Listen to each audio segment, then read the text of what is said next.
Episode 331। यह video केवल 18 वर्ष या उससे अधिक आयु के दर्शकों के लिए है। इसमें दिखाया गया कंटेंट केवल मनोरंजन के उद्देश्य से बनाया गया है। इस वीडियो में किसी भी प्रकार की अश्लील, हिंसक या अवैध गतिविधियों को बढ़ावा नहीं दिया गया है। ये सामग्री पूरी तरह से YouTube कम्युनिटी गाइडलाइंस और स्थानीय कानूनों के अनुरूप है। नाबालिगों को इस वीडियो से दूर रखा जाए। दर्शकों से अनुरोध है कि सामग्री को जिम्मेदारी से देखें। एपिसोड 331। ये देखकर कि गोलियों का दुश्मन के सूट पर कोई असर नहीं हुआ, पास के एक गुप्त स्थान से एक रॉकेट लॉन्चर निकला। एक जोरदार आवाज के साथ प्रक्षेपास्त्र आक्रमणकारियों की ओर बढ़ा, लेकिन अग्रणी संचालक ने एक हाथ उठाया तथा कलाई पर लगी ढाल का प्रयोग किया, जिसने विस्फोट को आसानी से अवशोषित कर लिया। क्या यही तुम्हारा सर्वश्रेष्ठ है? मैक की उपहासपूर्ण आवाज आगे बढ़ते हुए गूंजी। कमांडो ने अपनी रणनीति बदली, ग्रेनेड और फ्लेमथ्रोवर का इस्तेमाल किया, लेकिन घुसपैठियों ने हर हमले का बखूबी सामना किया। उनके ड्रोन ने सूक्ष्म तरंगें छोड़ी, जिनसे ग्रेनेड उड़ान के बीच में ही निष्क्रिय हो गए, जबकि थर्मल डिस्पर्सर ने आग की लपटों को निष्क्रिय कर दिया।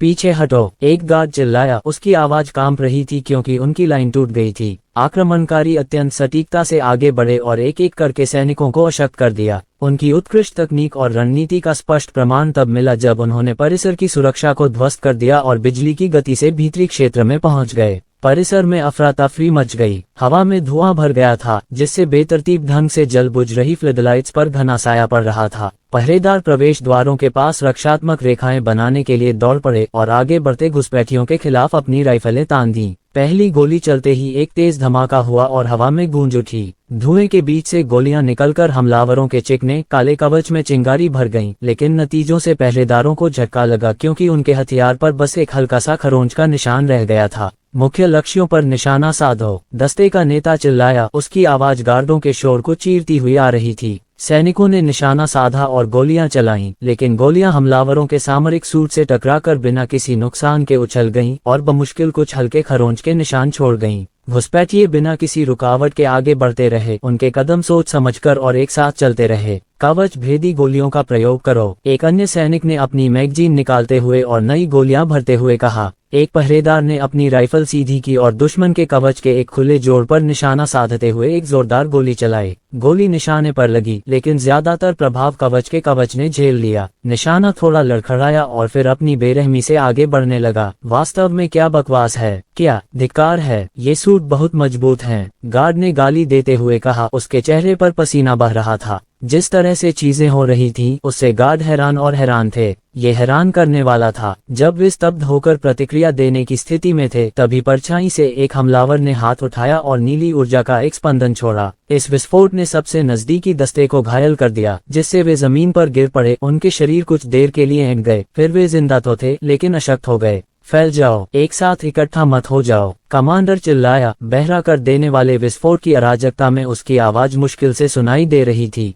एक गार्ड ने रॉकेट लॉन्चर से लैस होकर बैरिकेड के पीछे से निशाना साधा। अभी गोली चलाओ, उसने चिल्लाते हुए आगे बढ़ते हुए समूह पर मिसाइल दागी। प्रक्षेपास्त्र हवा को चीरता हुआ सीधा एक हमलावर पर जा लगा। एक पल के लिए विस्फोट ने पूरे युद्ध क्षेत्र को रोशन कर दिया, जिससे पूरे इलाके में एक शॉकवेव फैल गई। लेकिन जब धुआं छटा तो सैनिक ने देखा कि लक्ष्य अभी भी खड़ा था और उसके सूट का ऊर्जा कवच विस्फोट के जोर को सोख रहा था। कुछ क्षण बाद घुसपैठिया पूरी तरह सुरक्षित आगे बढ़ा और फिर उसने एक हथियार उठाया जो एक छोटी तोप जैसा दिखता था। इसके बाद एक तेज धमाके के साथ एक चकाचौंध कर देने वाली चमक आई। बैरिकेड टूट गया और मलबा और सैनिक दोनों बिखर गए। यह असंभव है, एक गार्ड ने कांपती आवाज में फुसफुसाते हुए कहा। पलटी हुई गाड़ी के पीछे दुबका एक और सिपाही हताशा में अपने रेडियो पर चिल्लाया, कमांड, हमें बैकअप चाहिए अभी। लेकिन कोई जवाब नहीं आया। उनके सारे संचार माध्यम ठप हो गए थे, पहले हुए ईएमपी विस्फोट के कारण। पहरेदार फिर से संगठित हुए और नजदीकी मुकाबले की ओर बढ़े। 6 लोगों का एक दस्ता सावधानी से आगे बढ़ा। उनकी गतिविधियां सटीक और सुसंगठित थीं। एक सिपाही लड़ाकू चाकू लेकर आगे बढ़ा और उसने एक घुसपैठिए की खुली गर्दन पर निशाना साधा। हमलावर ने बड़ी आसानी से एक तरफ कदम बढ़ाया, सिपाही की बांह पकड़ी और उसे जोर से मरोड़ दिया। चाकू जमीन पर गिर पड़ा और सिपाही किसी चिथड़े की गुड़िया की तरह एक तरफ गिर पड़ा। उसे नीचे ले जाओ, एक अन्य गार्ड ने अपनी राइफल का बट घुमाते हुए दहाड़ते हुए कहा। घुसपैठिए ने अपने बख्तरबंद हथियार से हमले को रोका और जवाब में गार्ड की छाती पर एक तेज मुक्का मारा, जिससे वह गिर पड़ा। तीसरे गार्ड ने बंदूक से एकदम से गोली चलाई, जिसकी आवाज जोरदार गूंज उठी। गोली लगने से घुसपैठिया एक कदम पीछे हट गया, लेकिन उनका कवच मजबूत बना रहा। एक तेज गति से घुसपैठिए ने गार्ड को निहत्था कर दिया और बंदूक के 2 टुकड़े कर दिए। हताश होकर बचे हुए सैनिकों ने ग्रेनेड का इस्तेमाल किया और उन्हें आगे बढ़ते हुए समूह पर फेंक दिया। आक्रमणकारियों ने तुरंत जवाबी कार्रवाई करते हुए छोटे ड्रोन तैनात किए, जिन्होंने विस्फोटकों को हवा में ही रोक दिया और उन्हें बेअसर कर दिया। वे बहुत तेज हैं, एक गार्ड चिल्लाया और पीछे हटते हुए उन पर हमला करने का अवसर ढूंढने लगा। भारी मुश्किलों के बावजूद पहरेदार पीछे नहीं हटे। उन्होंने पूरे धैर्य और लगन के साथ अपने पास मौजूद हर हथियार का इस्तेमाल करके लड़ाई लड़ी। आग लगाने वाले हथियारों पर स्विच करो, कमांडर ने चिल्लाते हुए एक आपूर्ति बक्से से एक आग फेंकने की मशीन निकाली। आग की एक तेज धार भड़क उठी और एक हमलावर को अपनी चपेट में ले लिया।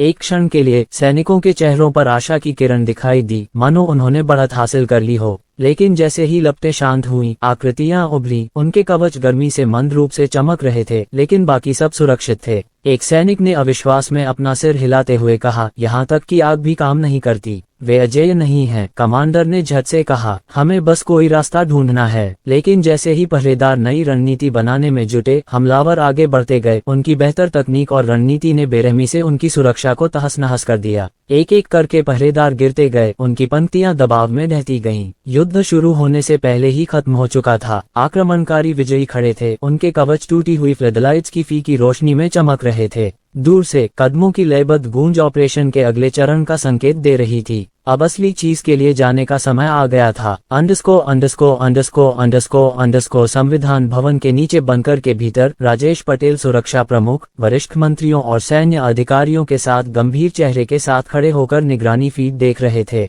युद्ध मंत्री, तीखे नैन नक्श वाले एक सख्त व्यक्ति, आगे झुके हुए मेज का किनारा पकड़े हुए थे। लाइव फीड में दूर निकोबार में छिड़ी एक भीषण लड़ाई दिखाई जा रही थी। उनके सैनिक बहादुरी से लड़ रहे थे, लेकिन उनकी चौकियां एक एक करके गिर रही थीं। एक अधिकारी ने गंभीर स्वर में कहा, निकोबार तेजी से अपनी जमीन खो रहा है। अगर ऐसा ही चलता रहा तो वे कुछ ही समय में 3 सेक्टरों में घुसपैठ कर सकते हैं। राजेश पटेल ने युद्ध मंत्री की ओर मुड़ने से पहले अपनी कनपटियां रगड़ी। तीव्र बादल की लपटों और लहरों की तरह फैलते विस्फोटों के कारण उनके पास क्षेत्र के पर्याप्त उपग्रह चित्र नहीं थे, इसलिए वे केवल प्रतीक्षा कर सकते थे। फिर भी उनका मानना था कि निकोबार हमलों की संयुक्त शक्ति का सामना नहीं कर सकता। कितना समय लगेगा जब अतिरिक्त सैन्य बल पहुंचेंगे और सब कुछ ठीक हो जाएगा? मंत्री ने गंभीरता से उत्तर दिया, अधिक से अधिक 40 मिनट। 40 मिनट, राजेश बुदबुदाया। उसकी नजर मॉनिटर पर गई जो उनके परिसर को घेरे हुए दिखा रहा था। केला। राजेश रुक गया और सभी लोग भी रुक गए, क्योंकि उन्हें लगा कि उनके ऊपर की जमीन कांप रही है और आग की चिंगारी की आवाज वहां गूंज रही है। जैसे ही बाहर लड़ाई तेज हुई, कमरे में सन्नाटा छा गया।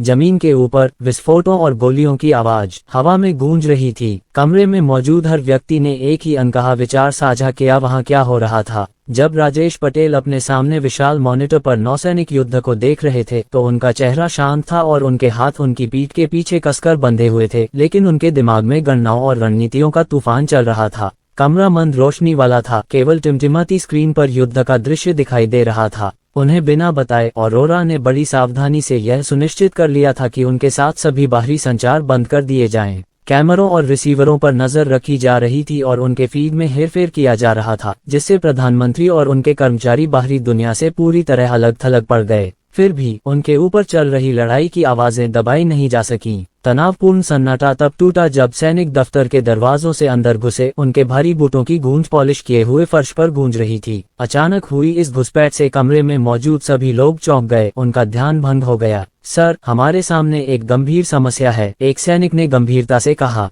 राजेश धीरे से मुड़ा। उसके चेहरे पर जो भाव थे वे समझ नहीं आ रहे थे और उसके अंदर उठ रही हल्की बेचैनी को छुपा रहे थे। क्या बात है? उसने आज्ञाकारी स्वर में पूछा। सैनिक ने कहा, रक्षा क्षेत्र में सेंध लगा दी गई है। अत्यधिक कुशल व्यक्तियों का एक समूह परिसर में घुस आया है। राजेश की भौहें गहरी सिकुड़ गईं। ये कौन है? ये किस देश का प्रतिनिधित्व करते हैं? सिपाही हिचकिचाया। उसकी बेचैनी साफ दिखाई दे रही थी। हमें नहीं पता साहब, वे पहचाने नहीं जा सकते और उन्होंने इस बारे में बताया भी नहीं है। राजेश के चेहरे पर संदेह की एक झलक उभरी और उसके मन में विचार उमड़ पड़े। ऐसे बेशर्म हमले की हिम्मत कौन करेगा? कौन सा देश ऐसा जोखिम उठाएगा? और उससे भी ज्यादा अहम बात, पुलिस और विशिष्ट बलों की कड़ी सुरक्षा वाले इस क्षेत्र को वे कैसे पार कर पाए? प्रधानमंत्री की निगाहें तेज हो गईं। यह असंभव है। जब तक उनके शब्द धीमे पड़ गए और उन्हें एक गंभीर एहसास हुआ, हमारे बीच गद्दार हैं। पहली बार उसका फौलादी बाहरी आवरण टूट गया, जिससे निराशा की झलक दिखाई दी। हालांकि उसने जल्दी से खुद को संभाला और एक तीखा आदेश दिया, इलाका खाली करो, गुप्त रास्ते का इस्तेमाल करो। वह तेजी से कमरे के उस हिस्से की ओर बढ़ा जो देखने में साधारण लग रहा था, अलंकृत लकड़ी का एक पैनल जो दीवार में बिल्कुल घुला मिला सा लग रहा था।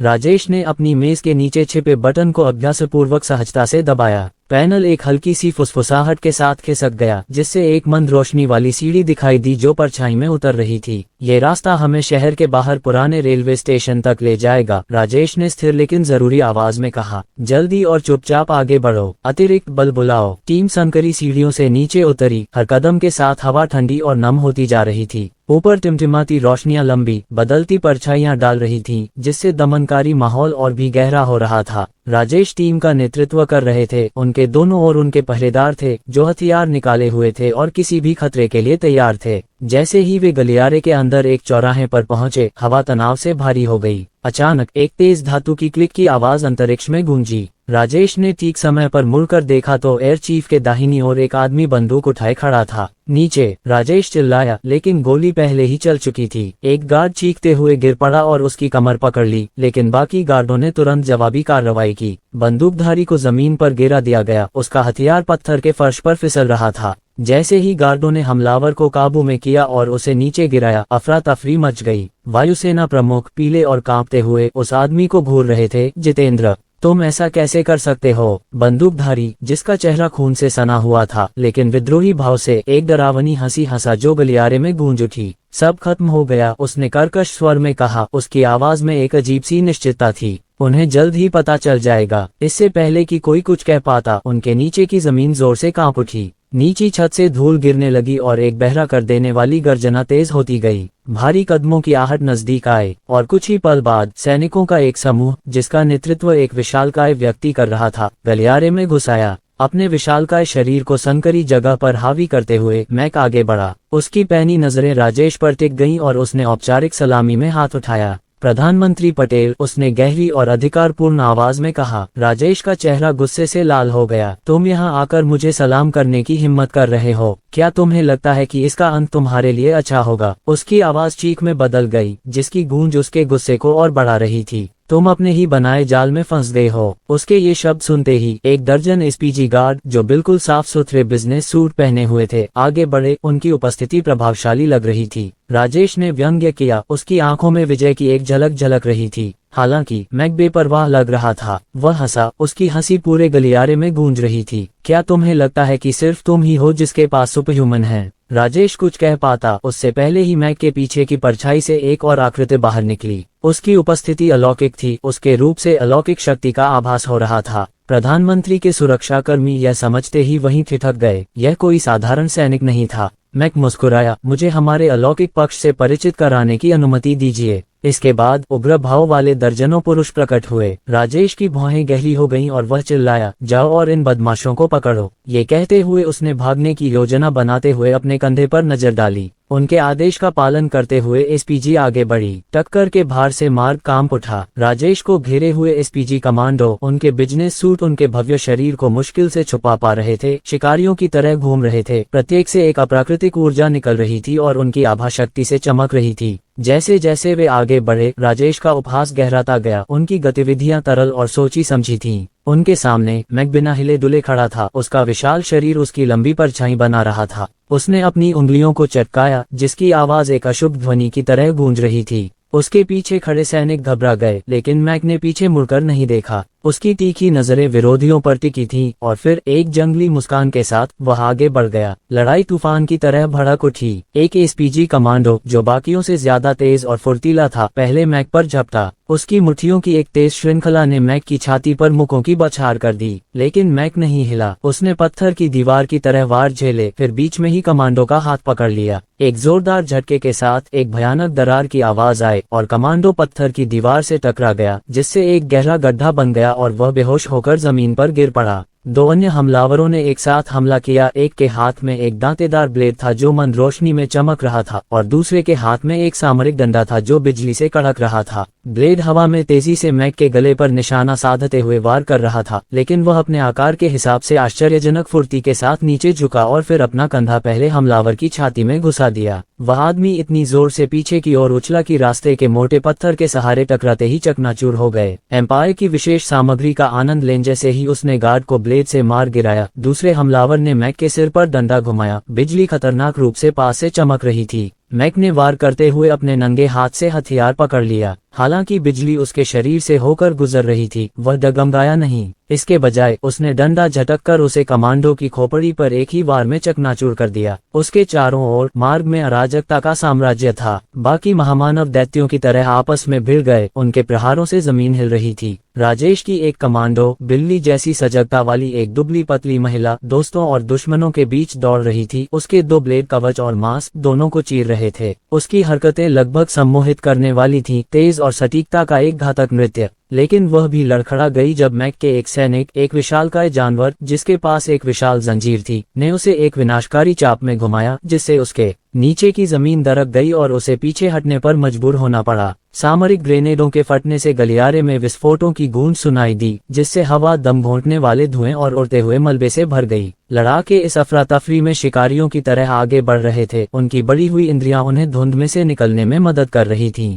एसपीजी कमांडो में से एक ने अपने प्रतिद्वंद्वी की पीठ पर छलांग लगाई। उसकी उंगलियां भीषण गर्मी से चमक रही थीं और वह सैनिक के कवच को भेदने की कोशिश कर रहा था, लेकिन उसके जबड़े पर एक तेज कोहनी लगने से वह जमीन पर गिर पड़ा। इस बीच मैक अजेय था। एसपीजी के 3 महामानवों ने उसे घेर लिया। उनके हमले बिल्कुल तालमेल में थे। एक ने उसकी पसलियों पर सटीक प्रहार किया, जबकि दूसरे ने उसे भ्रमित करने के लिए एक मानसिक तरंग छोड़ी। तीसरा ऊपर से छलांग लगाता हुआ एक विशाल ऊर्जा युक्त हथौड़ा लेकर आया। मैक दहाड़ा, एक आदिम ध्वनि जिसने दीवारों को हिलाकर रख दिया। उसने हथौड़े के जोरदार प्रहार को रोका, उसे जमीन पर पटकने दिया और एक ऐसी प्रघाती तरंग भेजी जो पूरे गलियारे में गूंज उठी। मानसिक तरंग ने उसे मारा, लेकिन उसने अपना जबड़ा भींच लिया और अपनी दृढ़ इच्छा शक्ति से हमले को नाकाम कर दिया। पहले हमलावर का सिर पकड़कर उसने उसे दूसरे पर फेंक दिया। उनके शरीर हड्डियों को कुचलने वाली ताकत से टकरा रहे थे। तीसरा हमलावर, हथौड़े वाला, संभलने की कोशिश में हथौड़े को फिर से घुमाकर वार करने की कोशिश कर रहा था। इस बार मैक ने उसे बीच में ही पकड़ लिया। उसकी मांसपेशियां एक पल के लिए उभर आईं और एक जोरदार झटके से उसने हथौड़े को उस आदमी की पकड़ से छीन लिया और उसे अपने हाथों के बीच कुचल दिया। इसके बाद एक जबरदस्त मुक्का मारा जो उस आदमी की छाती में लगा और उसे किसी फेंकी हुई गुड़िया की तरह गलियारे में फेंक दिया। हवा युद्ध की आवाजों से भरी हुई थी। घुरघुराहटें, चीखें और ऊर्जा हथियारों की तड़तड़ाहट। जमीन पर खून की परत जमी हुई थी और कभी बेदाग दीवारें अब दरारों और झुलसे हुए निशानों से भरी हुई थीं। अपने कौशल और शक्ति के बावजूद एसपीजी के महामानव धीरे धीरे परास्त होते जा रहे थे। मैक के सैनिक जानवरों की तरह बेरहमी से लड़ रहे थे। उनकी जबरदस्त आक्रामकता एसपीजी की सटीकता पर भारी पड़ रही थी। लेकिन इस तूफान के केंद्र में मैक खड़ा था, जो तूफान की आंख थी। वह बेहद कुशलता से आगे बढ़ता था, हर बार किसी को अशक्त या मार डालने के लिए तैयार रहता था। उसके घूंसे हवा में झटके पैदा करते थे और उसकी लातें हड्डियां और कवच दोनों चकनाचूर कर देती थीं। एक मौके पर एक एसपीजी कमांडो ने उसे एक गुप्त उपकरण की आड़ में घेरने की कोशिश की ताकि वह परछाई में समा जाए,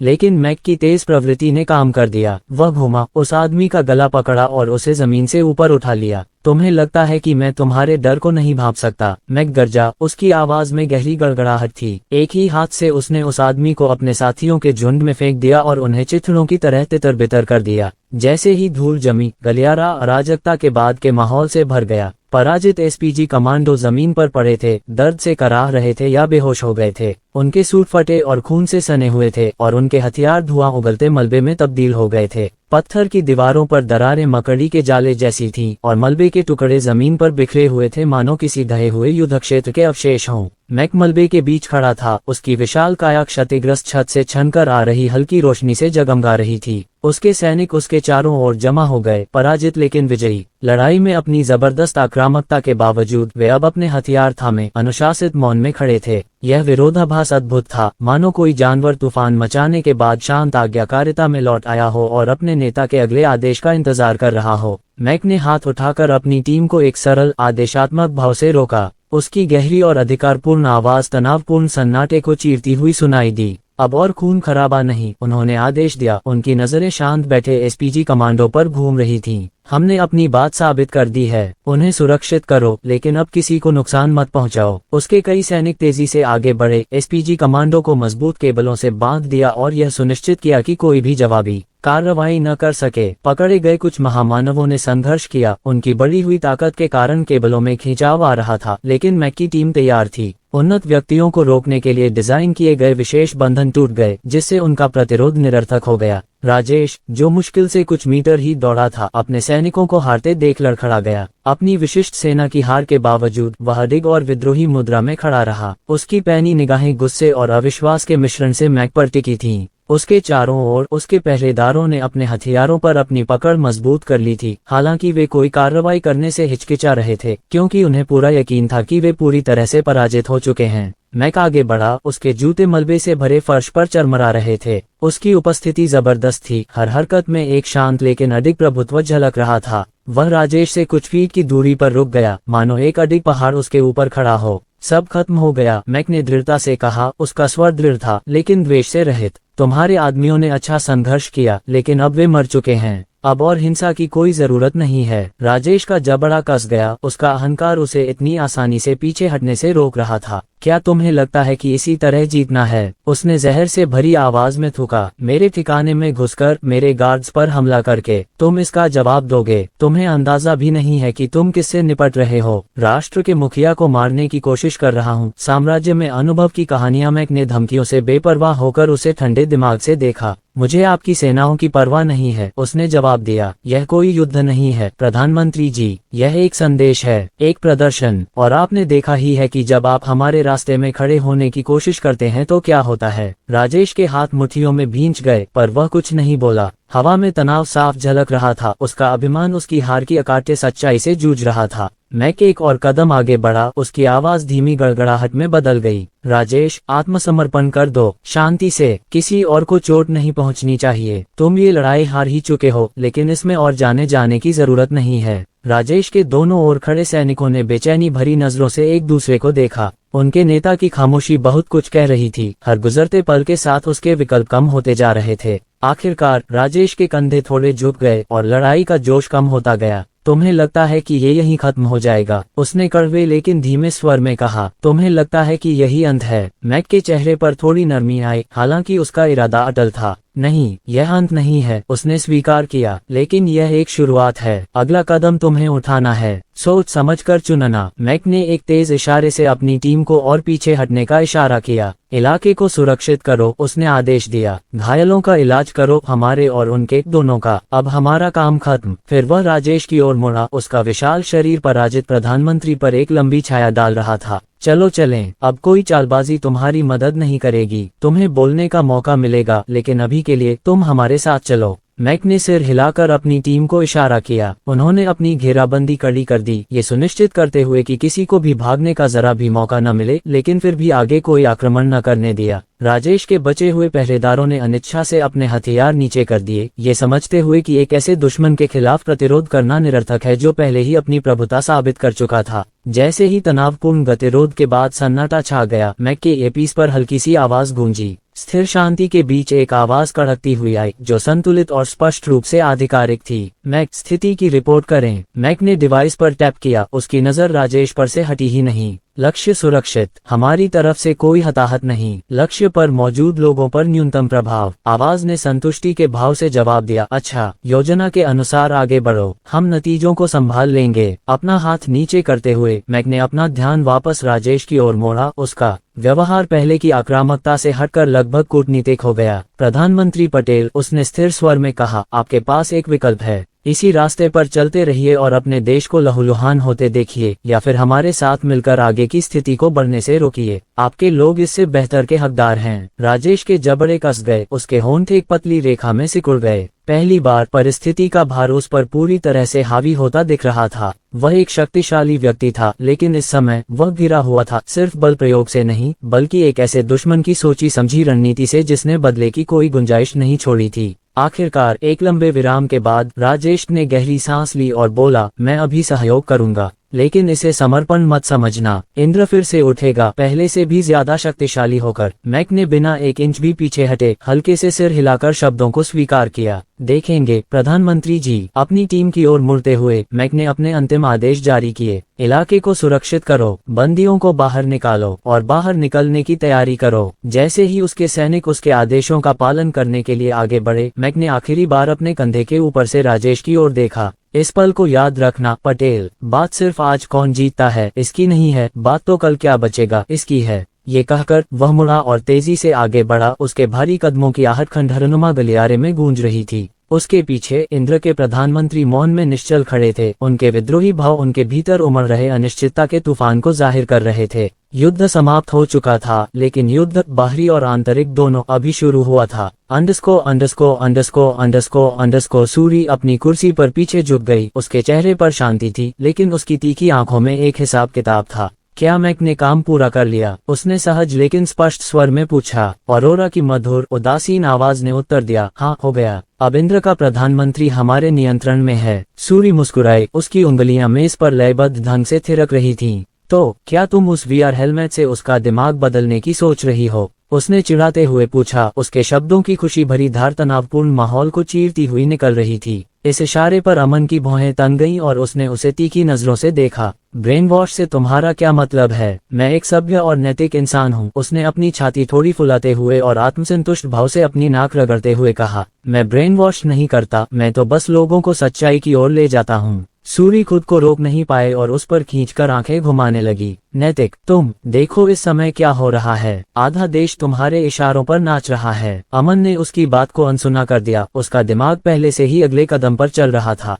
अब आप क्या करने की योजना बना रहे हैं? सूरी ने थोड़ा नर्म स्वर में पूछा। क्या आप प्रधानमंत्री से युद्ध विराम का आदेश जारी करवाएंगे? अमन के जवाब देने से पहले ही ऑरोरा ने जवाब दे दिया। यह एक समस्या हो सकती है। हर कोई आदेश का पालन नहीं करेगा। कुछ लोग इसके बावजूद भी शामिल हो सकते हैं। अमन का चेहरा विचारों से काला पड़ गया जब वह विकल्पों पर विचार कर रहा था। उसकी उंगलियां कुर्सी के आर्मरेस्ट पर थपथपा रही थीं, जो उसके मन में उमड़ते विचारों का एक लयबद्ध संकेत था। एक लंबे विराम के बाद वह सीधा हुआ। उसका स्वर निर्णायक था। चलो इसे खत्म करते हैं। हम निर्णायक कार्रवाई करेंगे। पनडुब्बियों और अतिमानवों को तैनात करें। उनसे बेड़े की आक्रामक क्षमताओं को नष्ट करवाएं। और हाँ, मुझे पता है कि वे सभी राजेश पटेल के आदेश नहीं मानेंगे, फिर भी उसे आदेश जारी करने पर मजबूर करें। इससे वे घबरा जाएंगे। हम उनकी हिचकिचाहट का अपने फायदे के लिए इस्तेमाल कर सकते हैं। ऑरोरा की प्रतिक्रिया तुरंत आई। Roger that. अंडरस्को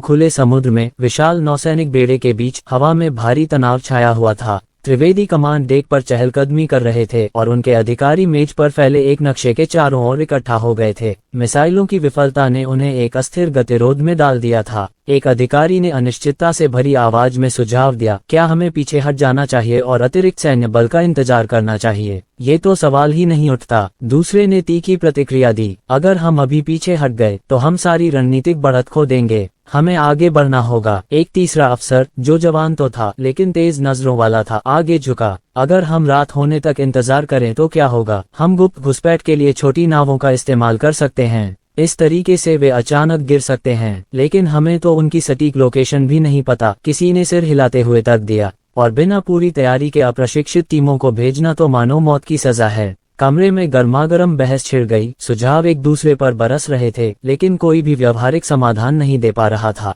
उनके पास कोई विकल्प नहीं बचा था और अनिश्चितता का भारी बोझ उन पर मंडरा रहा था। अचानक एक तेज बीप की आवाज ने तनाव को चीरते हुए कमरे में सन्नाटा छा गया। स्क्रीन पर एक संदेश चमक उठा, जिसके शब्द सरल मगर डरावने थे। सभी कार्य तुरंत बंद करें। आगे के निर्देशों की प्रतीक्षा करें। कमरा शांत हो गया। अधिकारियों ने बेचैनी भरी नजरों से एक दूसरे को देखा। उनका पहले जैसा आत्मविश्वास अब भ्रम और आशंका में बदल गया। इसका क्या मतलब है? उनमें से एक ने चुप्पी तोड़ते हुए फुसफुसाया। अब क्यों रुकें? एक और बुदबुदाया। उसकी आवाज निराशा से कांप रही थी। अगर वे हमें अतिरिक्त बल नहीं भेज रहे हैं या नए आदेश नहीं दे रहे हैं तो हम क्या करें? त्रिवेदी ने संदेश दोबारा पढ़ा तो उनके जबड़े कड़े हो गए। उनकी मुठियां भींच गईं। उनकी नजर अपने आदमियों पर पड़ी। उनके डर और निराशा को महसूस कर रही थी, लेकिन अंदर ही अंदर उनके अपने विचार गुस्से से उबल रहे थे। ये लड़ाई उसके देश के लिए नहीं थी, सच में नहीं। वह इसे अपने अंदर गहराई से महसूस कर सकता था। वे लोगों या जमीन की रक्षा के लिए नहीं लड़ रहे थे, वे तो बस सरकार और मुट्ठी भर ताकतवर लोगों के हितों के लिए लड़ने आए थे।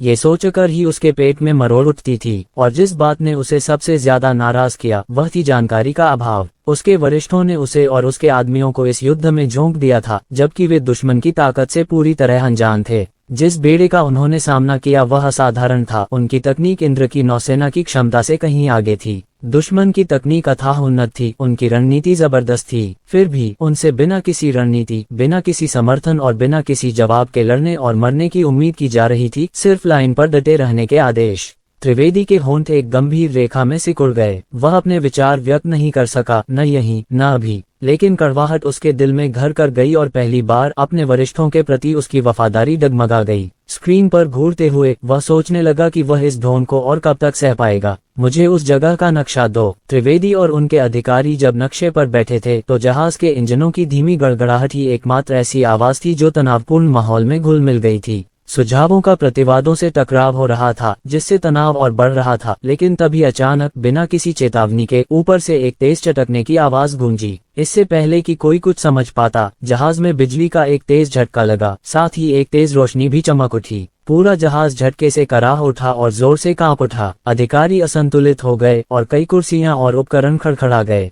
यह क्या बकवास था? त्रिवेदी ने मेज को सहारा देते हुए चिल्लाया। कमरे में अफरा तफरी मच गई। स्क्रीन बेकाबू होकर टिमटिमाने लगी। कुछ पूरी तरह से बंद हो गईं, जबकि कुछ स्थिर हो गईं। दीवारों के पैनल से चिंगारियां निकलने लगी और ऊपर की लाइटें एक धुंधली भयानक चमक में बदल गईं, फिर पूरी तरह से बंद हो गईं, जिससे कमांड सेंटर अंधेरे में डूब गया। सर, हमने प्राथमिक बिजली खो दी है, एक तकनीशियन चिल्लाया। उसकी आवाज घबराहट में ऊंची हो गई। बैकअप सिस्टम जवाब नहीं दे रहे हैं, एक अन्य अधिकारी ने चिल्लाकर कहा। उसके हाथ किसी भी चीज को ऑनलाइन लाने के लिए बेचैनी से काम कर रहे थे। त्रिवेदी की आवाज अफरा तफरी में तीखी और आदेशात्मक थी। रिपोर्ट। कितना नुकसान हुआ है? क्या हम पर हमला हुआ है? एक तकनीशियन पीला और कांपता हुआ मुड़ा। नहीं सर, किसी शारीरिक हमले के कोई निशान नहीं है, न कोई विस्फोट, न ही पतवार में कोई दरार। लेकिन क्या? त्रिवेदी ने झल्लाकर कहा। उनका धैर्य जवाब दे रहा था। ये इलेक्ट्रॉनिक्स की बात है सर, तकनीशियन हकलाते हुए बोला। सब इलेक्ट्रिकल बंद हो गया है, संचार, रडार, यहाँ तक कि नेविगेशन सिस्टम सब पूरी तरह से बंद हो गए हैं। सोनार मॉनिटर के पास तैनात एक युवा अधिकारी ने हताशा भरी आवाज में चिल्लाकर कहा। सर, सोनार खराब हो गया है, हम पानी के नीचे कुछ भी ट्रैक नहीं कर सकते। एक और ने कहा। इंजन धीमी गति से काम कर रहे हैं, हमारे पास सिर्फ आपातकालीन प्रणोदन है, लेकिन वह मुश्किल से ही काम कर रहा है। जैसे जैसे कमरे के दूसरी तरफ बैठे अधिकारियों ने अपने सिस्टम की हालत की जानकारी दी, अफरा तफरी और भी बढ़ गई। जहाज के उन्नत electronic counter measure system, satellite link और यहाँ तक कि इंटरकॉम भी ठप हो गए थे। कमांड रूम कमजोर होती आपातकालीन बैटरी पर काम कर रहा था और वह भी ज्यादा देर तक चलने वाला नहीं था। ये किस तरह का हमला है? त्रिवेदी चिल्लाया। उसकी आवाज शोरगुल को चीरती हुई सुनाई दी। उनके एक वरिष्ठ अधिकारी, कमांडर राठौर, गंभीर चेहरे के साथ आगे बढ़े। कैप्टन, ये तो ईएमपी हमला लग रहा है। ईएमपी? त्रिवेदी ने भौहें सिकोड़ते हुए दोहराया। विद्युत चुंबकीय स्पंद, राठौर ने बढ़ते तनाव के बावजूद स्थिर स्वर में स्पष्ट किया। यह एक ऐसा हथियार है जो विद्युत चुंबकीय विकिरण का विस्फोट उत्पन्न करके एक सीमा में आने वाले हर इलेक्ट्रॉनिक उपकरण को निष्क्रिय कर देता है। ये सर्किट को नष्ट कर देता है, किसी भी विद्युत घटक वाली चीज को बेकार कर देता है और बिजली ग्रिड को बंद कर देता है। त्रिवेदी का चेहरा कठोर हो गया। क्या ऐसी कोई व्यवस्था है जिसे हम इसके बावजूद भी चला सकें? कुछ यांत्रिक प्रणालियां अभी भी चालू होनी चाहिए, राठौर ने जल्दी से जवाब दिया। मैनुअल स्टीयरिंग और सेक्सटेंट जैसे गैर इलेक्ट्रॉनिक नेविगेशन उपकरण अगर हम कोई ढूंढ सकें। और उन्होंने रुककर तेजी से सोचा। डीजल से चलने वाले बैकअप जनरेटर आंशिक रूप से बिजली बहाल कर सकते हैं, लेकिन केवल तभी जब उनके सर्किट खराब न हुए हों। क्या बाहर हमारा कोई दृश्य संपर्क है? त्रिवेदी ने पूछा। उसकी नजर कमरे पर घूम रही थी। नहीं महोदय, एक अन्य अधिकारी ने उत्तर दिया। उसका चेहरा मंद आपातकालीन रोशनी में पीला पड़ गया था। सभी कैमरा फीड बंद हैं। त्रिवेदी दांत पीसते हुए, दिमाग दौड़ाते हुए बोला। ये महज एक हमला नहीं था, ये एक प्रभुत्व प्रदर्शन था। ये याद दिलाना कि उनका मुकाबला एक ऐसे दुश्मन से था जो उनकी समझ से कहीं परे था। उसने धीरे से सांस छोड़ी। अब वे अंधे, अपंग और असुरक्षित थे और दुश्मन उनके ठीक होने का इंतजार नहीं करेगा। नुकसान कम करने पर ध्यान दो, उसने दृढ़ स्वर में चिल्लाते हुए कहा।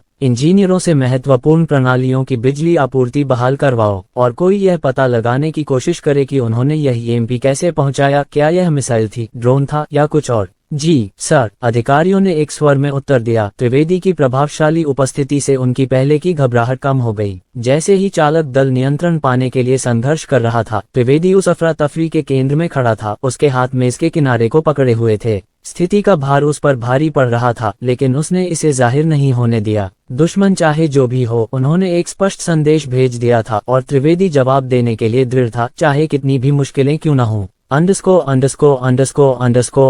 सतह के नीचे अमन के नौसैनिक बेड़े के मुख हत्यारे चिकनी स्टील था सक्षम पनडुब्बियां गहरे समुद्र में बिना किसी की पकड़ में आए घूम रही थीं। क्रांतिकारी क्लोकिंग तकनीक से लैस ये पनडुब्बियां सबसे उन्नत सोनार और रडार प्रणालियों के लिए भी अदृश्य थीं। इनमें क्वांटम स्टील कोटिंग्स का इस्तेमाल किया गया था, जो ध्वनि तरंगों और विद्युत चुंबकीय संकेतों को अवशोषित और फैला देती थी, जिससे उनका पता नहीं चलता था। इसके अलावा इनमें इंजन कंपन को बेअसर करने के लिए सक्रिय शोर निरस्तीकरण प्रणालियां भी लगाई गई थीं, और ट्रैकर्स को और भी भ्रमित करने के लिए ये नकली सोनार सिग्नेचर उत्सर्जित करती थीं। पानी के ऊपर इंदिरा का नौसैनिक बेड़ा लगातार स्कैन कर रहा था। उनके सोनार पिंग और रडार स्वीप अमन की भूतिया मशीनों के सामने बेकार साबित हो रहे थे। इस बीच पनडुब्बियां चुपचाप आगे बढ़ रही थीं और हमले के लिए खुद को तैयार कर रही थीं। पनडुब्बियों ने सोची समझी सटीकता के साथ अपने EMP टॉर्पीडो दागे। उच्च ऊंचाई पर विस्फोट के लिए डिजाइन किए गए प्रत्येक टॉर्पीडो ने गहराई से ऊपर की ओर छलांग लगाई और सतह को तोड़ते हुए स्पंदित ऊर्जा के एक विस्फोट में विस्फोट होने से पहले आकाश की ओर सर्पिल गति से बढ़े। परिणामस्वरूप उत्पन्न शॉकवेव विद्युतीय प्रकोप के साथ बाहर की ओर फैलती गई और EMP का विनाशकारी स्पंदन ऊपर बेड़े तक पहुंच गया। जहाज पर मौजूद उन्नत मशीनें तुरंत लड़खड़ा गईं, बत्तियां टिमटिमाने लगी, राडार ठप हो गए और इंजन कराहने लगे, फिर शांत हो गए। त्रिवेदी का बेड़ा एक ही झटके में पनगु हो गया। हालांकि अमन की पनडुब्बियां सुरक्षित रहीं। फैराडे पिंजरों में बंद उनकी प्रणालियां EMP की विद्युत चुंबकीय ऊर्जा को अवशोषित और नष्ट कर देती थीं, जिससे पनडुब्बियां बिना किसी बाधा के काम कर पाती थीं और ऊपर फैलाई गई तकनीकी तबाही से उनकी गुप्त क्षमता और दक्षता पर कोई असर नहीं पड़ता था। छायादार गहराइयों से हाइड्रा एक्स मिसाइलें उभरीं। ये विशिष्ट चुंबकीय रूप से निर्देशित और विनाशकारी हथियार धातु की सतहों पर अचूक सटीकता से लगने के लिए डिजाइन किए गए थे। एक एक करके ये पानी की सतह को चीरते हुए आगे बढ़े और टकराने पर बेड़े के जहाजों के पतवारों पर एक अनुनाद चुंबकीय पकड़ के साथ चिपक गए। उनके निष्क्रिय कोर घातक क्षमता से स्पंदित हो रहे थे।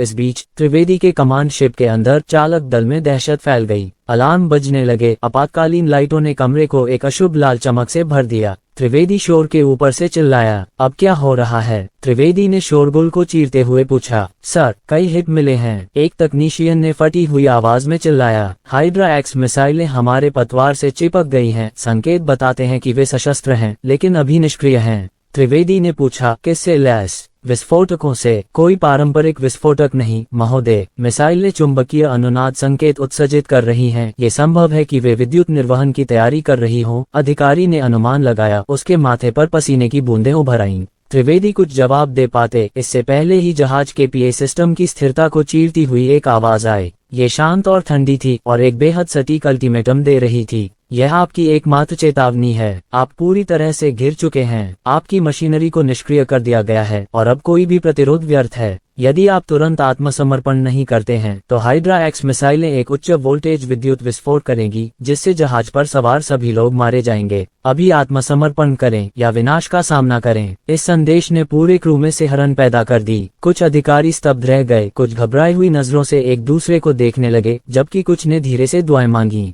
त्रिवेदी स्तब्ध सा खड़ा रहा। हालात का बोझ उस पर भारी पड़ रहा था। जब वह उनकी स्थिति को समझने की कोशिश कर रहा था, तभी स्क्रीन पर एक और संदेश चमक उठा और पूरे जहाज में गूंज उठा। प्रधानमंत्री राजेश पटेल ने युद्ध विराम पर बातचीत की है। ये युद्ध समाप्त हो गया है और अधिक जान माल की हानि से बचने के लिए उन्होंने आपके आत्मसमर्पण का आदेश दिया है। अभी इसका पालन करें, अन्यथा परिणाम भुगतने के लिए तैयार रहें।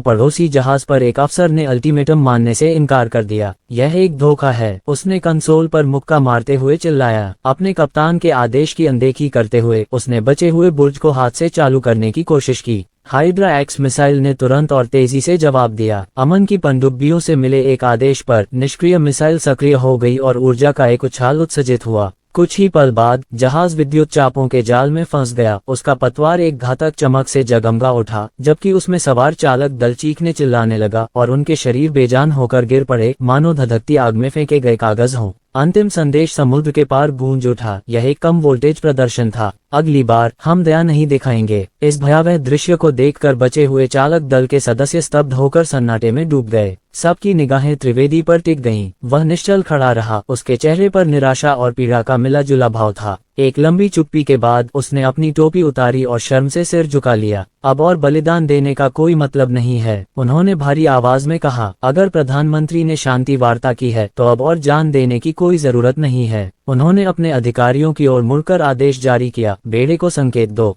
हम आत्मसमर्पण करते हैं। जैसे ही यह संदेश फैला, चालक दल में राहत और निराशा की लहर दौड़ गई। त्रिवेदी टिमटिमाते क्षितिज को देख रहा था। उसका दिल असफलता से भारी था। यह एक ऐसा युद्ध था जिसके लिए वे कभी तैयार नहीं थे और उसे बिना किसी तैयारी के इसमें भेजा गया था, अपने स्वाभिमान की कीमत पर। और उससे भी बदतर, अब उसे अपने बलिदान हुए जवानों की जान का बोझ उठाना था।